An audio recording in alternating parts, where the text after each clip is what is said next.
Hello everyone. आज की इस वीडियो में compatible and incompatible elements of poset बताने वाला हूँ। तो स्टार्ट करते हैं पीडीएफएस में। तो पहले बता रहा है पॉइंट्स में डिवाइडेड किया हुआ है मैंने। We generally use less than equal to in place of R, that is P less than equal to is a poset. Poset जो होता है, पोसेट होने के लिए पार्शली ऑर्डर्ड रिलेशन होना चाहिए और उसके साथ जो कॉम्बिनेशन होगा सेट का, उसको पोसेट कहा जाता है।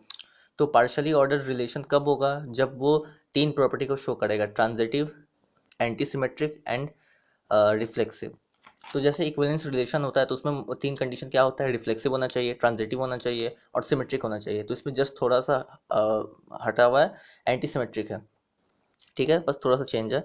तो एंटीसिमेट्रिक क्या होता है? एंटीसिमेट्रिक में होता है कोई भी अगर तुम दो एलिमेंट ले लेते हो रिलेशन में, तो ए बी बिलोंग्स टू अगर आर है तो चेक करना है फिर कि b a belongs to R है कि नहीं। अगर b a belongs to R है तो वो उसके बाद चेक करना है कि a is equal to b, यानी कि दोनों एलिमेंट जो है वो सेम है या फिर नहीं है। और अगर ए इज इक्वल टू बी नहीं आता है तो वो एंटी सिमेट्रिक नहीं होगा, वो सिमेट्रिक हो जाएगा। और a b belongs to R है, फिर चेक करने पे b a belongs to R नहीं होता है तो फिर इस कंडीशन में सिमेट्रिक ना होकर वो एंटी सिमेट्रिक हो जाएगा। सिंपल सा फॉर्मूला है, सिमेट्रिक हुआ तो एंटी सिमेट्रिक नहीं होगा, एंटी सिमेट्रिक हुआ तो सिमेट्रिक नहीं होगा। ओके, तो एंटी सिमेट्रिक हो गया, ट्रांजिटिव हो गया, रिफ्लेक्सिव हो गया, तीनों कंडीशन को शो कर दिया तो वो हो गया पार्शियली ऑर्डर्ड रिलेशन। और पार्शियली ऑर्डर्ड रिलेशन में सेट को कंबाइन कर देंगे तो उसे पोसेट कहा जाएगा। तो पोसेट का जो मेन आइडेंटिफिकेशन होता है वो स्टार्टिंग का जो रहता है, स्टार्टिंग का नेचुरल नंबर या फिर होल नंबर या फिर कोई भी सेट का डोमेन जो रहता है वो नेचुरल नंबर के लिए कैपिटल एन रहेगा, इंटीजर के लिए कैपिटल जेड रहेगा। और उसके बगल में रिलेशन, कि दो एलिमेंट जो है उस दो एलिमेंट के बीच में रिलेशन कौन सा होना चाहिए, किस टाइप का रिलेशन है, डिवीजन का है, मल्टीप्लिकेशन का है, greater than less than equal to का है। ठीक है, तो वैसे ही इसमें पी माना है और लेस दैन इक्वल टू माना है। ये पोसेट है, पार्शियली ऑर्डर रिलेशन है। ठीक है, जो मैंने बता दिया कि anti symmetric, transitive and reflexive तीनों प्रॉपर्टी को शो करेगा तो वो पार्शियली ऑर्डर रिलेशन कहलाएगा। Where less than equal to means A divides b. तो इसमें एक बात आता है कि जैसे less than equal to symbol का मीनिंग होता है ए डिवाइड्स बी। ठीक है, sorry, less than equal to का मतलब क्या होता है कि दो नंबर में से कौन छोटा है और कौन बड़ा है, या फिर बड़ा है इक्वल टू है या छोटा है इक्वल टू है। ठीक है, तो पार्शियली ऑर्डर रिलेशन यानी पोसेट में ऐसा एक रूल है कि हम लोग कोई भी सिंबल को दूसरे मीनिंग से उसको आइडेंटिफाई कर सकते हैं। ठीक है, तो अगर मैं चाहूँ तो मल्टीप्लिकेशन को मैं डिवीजन कह लूँगा, कुछ भी कह सकता हूँ। तो उस पर लेकिन क्वेश्चन में लिख देना पड़ेगा या फिर मुझे नोट कर देना पड़ेगा कि just like less than equal to means division और less than equal to means addition of two numbers. Okay, तो वैसे ही less than equal to means A divides B मान लेते हैं।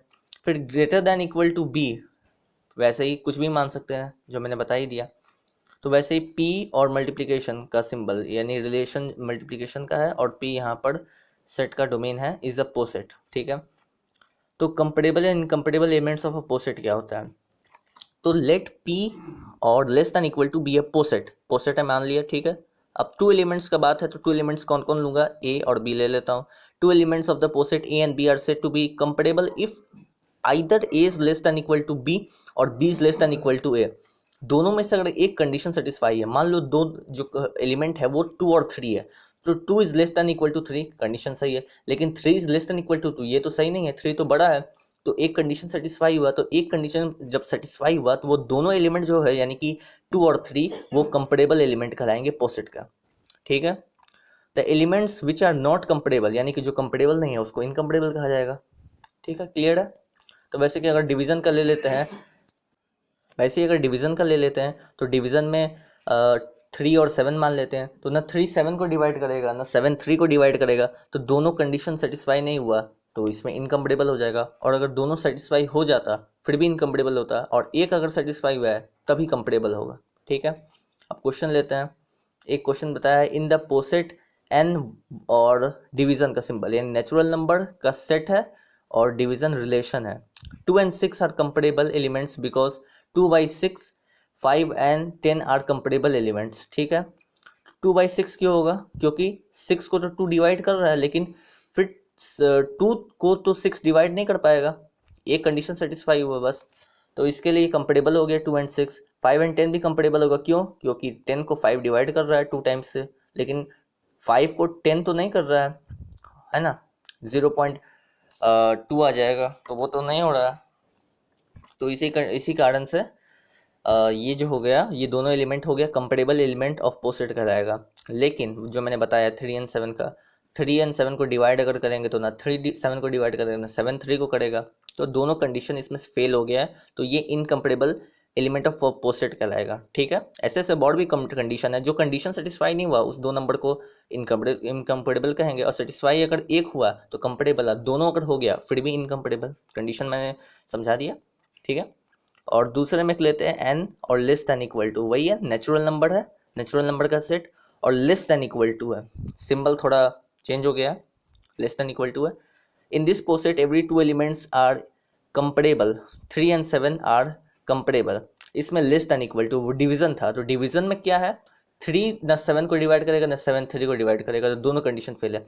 लेकिन इसमें क्या है, वही A is less than equal to B वाला बात आ गया, तो 3 is less than equal to 7, 3 जो है वो 7 से छोटा है, सही है, लेकिन 7 is less than equal to 3, ये तो सही नहीं है, 7 तो बड़ा है 3 से, तो एक कंडीशन बस सेटिस्फाई हुआ, तो जब एक कंडीशन सेटिस्फाई हुआ है तो इसका मतलब क्या हुआ, कंपेरेबल एलिमेंट हो गया। तो 3 और 7 जो है वो कंपेरेबल एलिमेंट है कब, एन रिलेशन, रिलेशन होना चाहिए लेस दैन इक्वल टू का, और सेट जो है वो कैपिटल एन नेचुरल नंबर का होना चाहिए। ठीक है, अब चेन का बात करते हैं, चेन क्या है, a poset P less than equal to is said to be chain if every 2 element of the poset are comparable।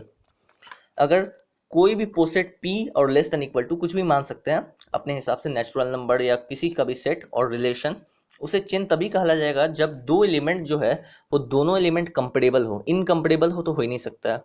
तो पहला केस में देख लीजिए, n और less than equal two is a chain, chain होगा, क्योंकि लेस देन इक्वल टू का बात है, तो 2 नंबर में से 2 नंबर मान लो कोई भी 6 हो 7 हो, तो उसमें से एक ही ना कम होगा और एक बड़ा होगा, तो ऐसा तो नहीं हो सकता कि दोनों हो जाए या फिर कोई हो ही नहीं, कोई ना कोई तो छोटा होगा ही, है ना। लेस देन इक्वल टू भी हो सकता है, तो एक कंडीशन तो सेटिस्फाई होगा ही, तो एक कंडीशन जब सेटिस्फाई हो गया तो वो कंपेरेबल कहलाएगा। और अगर नहीं हो सेटिस्फाई, जैसे नीचे डिवीजन का second point, N division is not a chain, क्यों, क्योंकि 3/7 का मैंने केस बता दिया, या फिर कोई भी 2 नंबर ले लो, 2/2 ले लो, तो 2 को भी डिवाइड करेगा, फिर 2 को भी डिवाइड करेगा, तो दोनों केस सेटिस्फाई हो गया, फिर भी इनकम्पेरेबल कहलाएगा। तो इनकम्पेरेबल जब हो गया तो इनकम्पेरेबल का चेन बनता ही नहीं है, समझ गए। और एक नोट पॉइंट है, every chain is a poset but converse may not be true. कोई भी चेन जो है वो पोसेट होगा ही होगा, पोसेट होगा तभी चेन बनेगा, लेकिन इसका कन्वर्स नहीं हो सकता, यानी कि कोई भी पोसेट जो है वो हमेशा चेन बने ऐसा ज़रूरी नहीं है, क्योंकि पोसेट है तो पोसेट क्या हो सकता है, पोसेट का एलिमेंट इनकम्पेरेबल भी हो सकता है, कंपेरेबल भी हो सकता है, और कंपेरेबल होगा तभी बनेगा चेन, और इनकम्पेरेबल होगा तो बनेगा नहीं।